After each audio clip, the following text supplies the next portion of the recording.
என்றால் என்ன தெரியுமா?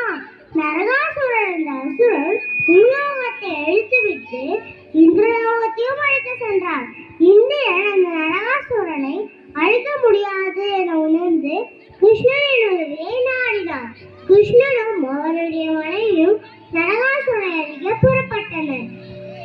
அந்த அரக்கன் தன் தாய் பூமாதேவியின் கையால் சாக வேண்டும் என்ற வரத்தை பெற்றதால் கிருஷ்ணனின் மனைவி தாயாதாரம் கொண்டு நரகாசுரனை கொன்றுவிட்டார்.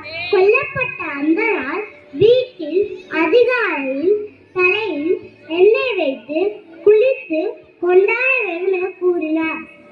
அந்த நாளையே நாம் தீபாவளியாக கொண்டாடுகிறோம். இதையே நாடக வடிவில் நடித்து காட்ட வருகிறார்கள் நம் பள்ளி சக மாணவர்கள். கண்டு கழிப்போமா?